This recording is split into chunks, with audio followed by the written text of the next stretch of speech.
নমস্কার, কেমন আছেন আপনারা সবাই? আশা করছি ভালো আছেন। আজ চলে এলাম একটা রেসিপি নিয়ে।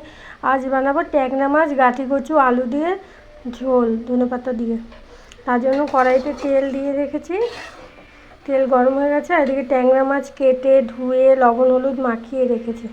এবার মাছটাকে ভেজে নেব। আর ট্যাংরা মাছ কিন্তু খুব ভালো লাগে এইভাবে রান্না করলে। মাছটা ভাজা হয়ে এসছে, এবার তুলে নেব। আর ট্যাংরা মাছ কিন্তু বেশি ভাজলে, বেশি কড়া করলে না, ট্যাংরা মাছের যে মাছটা, এমনি অল্প মাছ থাকে ট্যাংরা মাছে, তো মাছটা ইসে হয়ে যায়।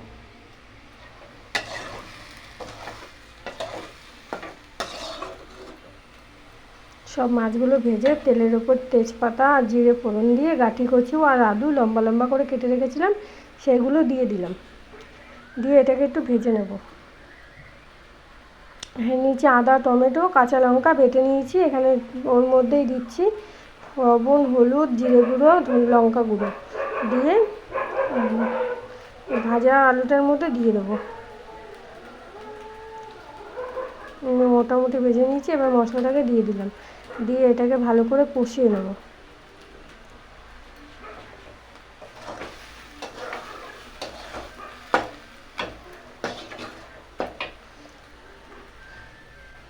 ভালো করে কষিয়ে নিয়েছি তেল ছাড়া পর্যন্ত। এবার দিয়ে দেবো জল।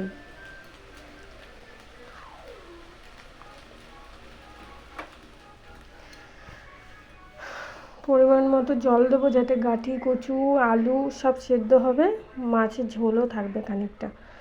আর এইভাবে কিন্তু, আর গাঁটি কচুটা না খুব ভালো, অল্প জালেই আর কি আলুর সাথে সাথে তাড়াতাড়ি সেদ্ধ হয়ে যায়। ঝোল ফুটে এসছে, মাছটাকে দিয়ে দিলাম, দিয়ে এবার ঢাকা দিয়ে দেবো।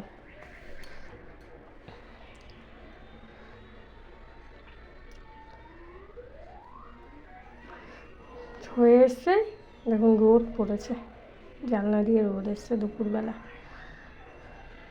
আর ওপর থেকে নামানোর আগে দিয়ে দেবো ধনেপাতা কুচি, দিয়ে ফুটিয়ে নেব।